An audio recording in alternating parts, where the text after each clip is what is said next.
Bismillahirrahmanirrahim. Assalamualaikum warahmatullahi wabarakatuh. Alhamdulillahi rabbil alamin wal aqibatu lil muttaqin wala udwana illa 'alal zalimin. Asyhadu an la ilaha illallah wahdahu la syarikalah wa asyhadu anna Muhammadan abduhu wa rasuluh. Allahumma salli ala Sayyidina Muhammadin wa ala alihi wa sahbihi ajma'in. Qala Allahu ta'ala fil Qur'anil Karim, Bismillahirrahmanirrahim. Syahrul Ramadan alladzi unzila fihil Qur'an hudal linnasi wa bayyinatin minal huda wal furqan. Rabbi shrah li sadri wa yassir li amri wa halul 'uqdatan min lisani yafqahu qawli. Ma'asyiral muslimin, sidang jamaah tarawih yang dimuliakan Allah Subhanahu wa taala. Kita patut senantiasa bersyukur atas segala nikmat karunia Allah Subhanahu wa taala yang senantiasa memberikan kita kesehatan, umur yang panjang, kesempatan hingga kita bisa hadir di masjid yang mubarakah ini, dan pula kita bersyukur kita sudah sampai di hari yang ke-15 pelaksanaan ibadah puasa, dan malam ini kita insyaallah kita melaksanakan tarawih yang ke-16. Selawat serta salam hendak pula kita peruntukkan kepada Nabiullah Muhammad sallallahu alaihi wasallam. Ma'asyiral muslimin, sidang jamaah Jumat yang dimuliakan Allah Subhanahu wa taala. Kita semua mengetahui bahwa salah satu keistimewaan bulan suci Ramadan itu adalah diturunkannya Al-Qur'an yang biasa kita peringati pada 17 Ramadan. Malam ini kita sudah berada di 16 Ramadan. Esok hari insya Allah memasuki bulan suci 17 Ramadan, di mana kita senantiasa peringati nuzulul Quran. Karena itu maka bahasan kita malam ini secara singkat ingin saya ingatkan kita semua, khususnya diri pribadi, bagaimana kita semestinya senantiasa berinteraksi dengan Al-Quran. Rasulullah sallallahu alaihi wasallam bersabda melalui hadis yang diriwayatkan oleh Imam Al-Hakim bahwa Al-Quran itu adalah jamuan Allah Subhanahu wa ta'ala. Maka sambutlah hidangannya itu semampu kalian. Sesungguhnya Al-Quran itu adalah cahaya petunjuk, adalah cahaya yang jelas, obat yang bermanfaat, dan juga sebagai penjaga bagi mereka yang berpegang teguh kepadanya. Nah, sebagai umat Islam yang menjadikan Al-Quran sebagai pedoman hidupnya, tentu kita senantiasa mengharapkan untuk mendapatkan cahaya Al-Quran itu.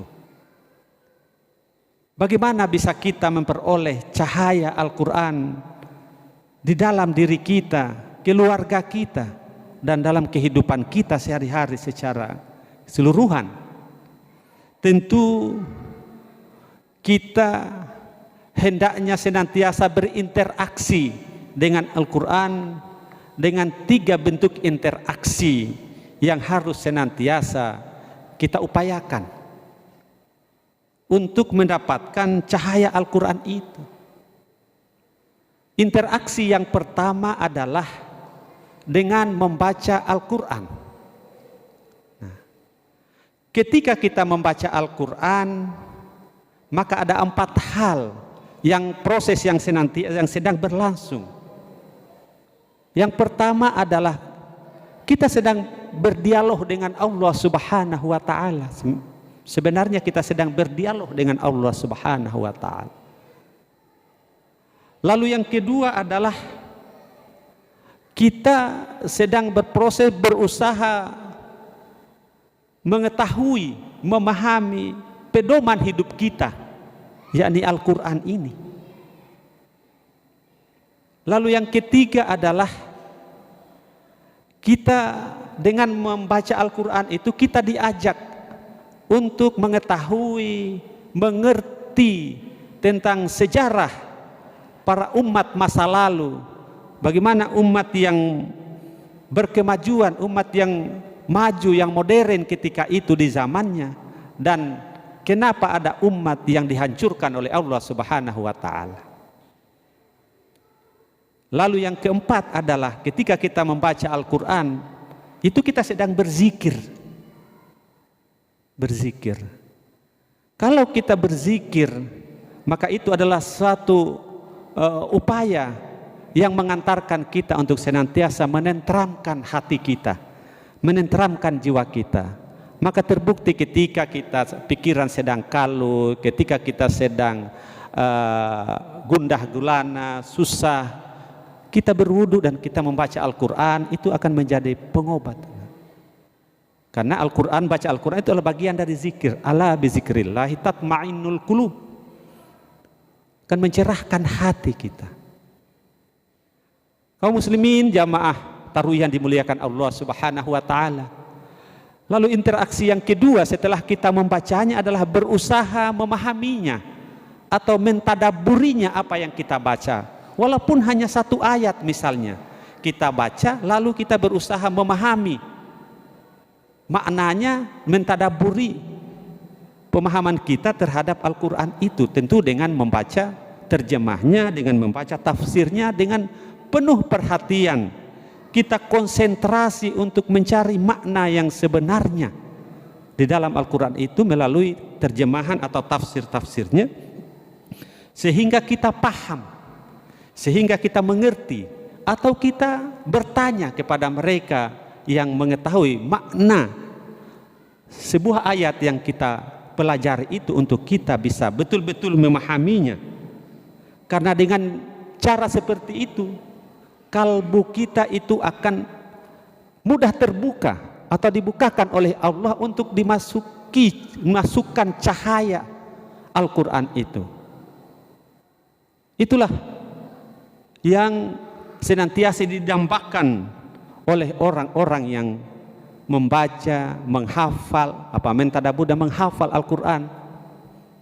Allah menjelaskan wa nunazzilu minal Qur'ani ma huwa syifaa'u wa rahmatul lil mu'minin.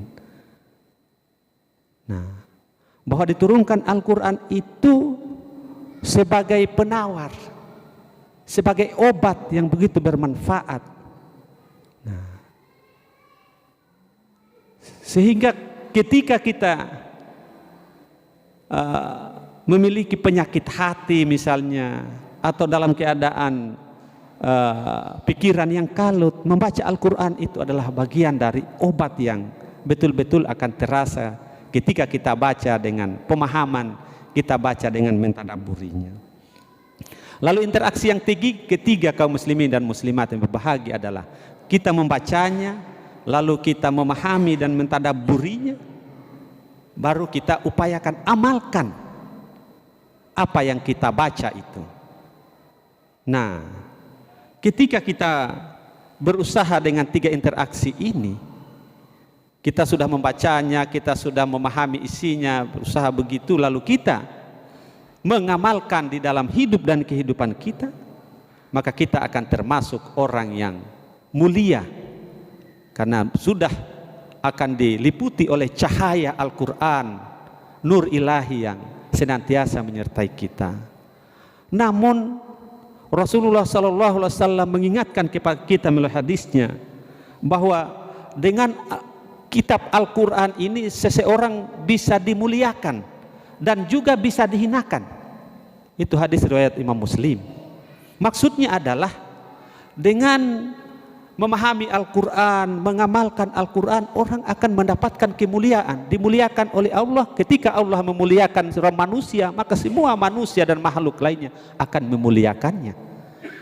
Tetapi kalau Al-Quran itu mudah dibaca, dihafal, tapi tidak diamalkan dalam kehidupan sehari-harinya, maka itu Allah akan hinakan orang itu, karena dia paham tapi tidak amalkan atau tidak ajarkan pula kepada orang lain.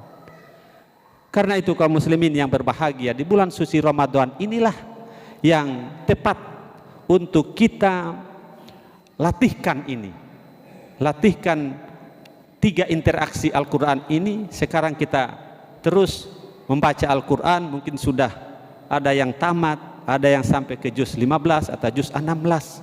Ya, lalu kemudian kita berusaha sedikit demi sedikit untuk memahaminya, dan kemudian kita bertekad untuk mengamalkannya.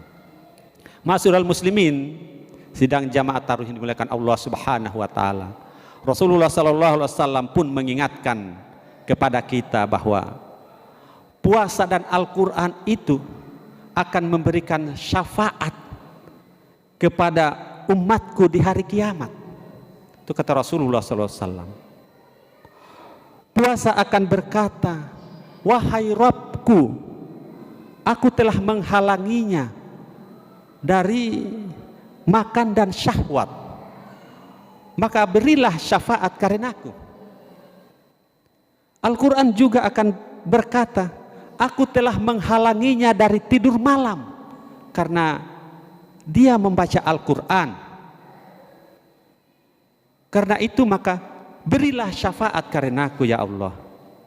Lalu syafaat keduanya ini diterima. Masya Allah, kita akan diberikan syafaat oleh puasa dan Al-Quran ketika kita betul-betul gembira membaca Al-Quran, mentadaburinya, dan bisa mengamalkan dalam kehidupan kita, khususnya di bulan suci Ramadan ini. Ini hadis yang diriwayatkan oleh Imam Ahmad. Karena itu kaum muslimin yang berbahagia, mari di bulan suci Ramadan ini sekali lagi kita berusaha membiasakan membaca Al-Quran, memahaminya dan mengamalkannya yang terus terimplementasi dalam kehidupan kita sampai di luar bulan suci Ramadan. Semoga kita menjadi hamba Allah yang senantiasa mendapatkan nur cahaya ilahi dari bacaan Al-Quran kita. Semoga saja ada manfaatnya. Mohon maaf atas kekurangannya. Wallahul muwaffiq ila aqwamit thoriq. Assalamualaikum warahmatullahi wabarakatuh.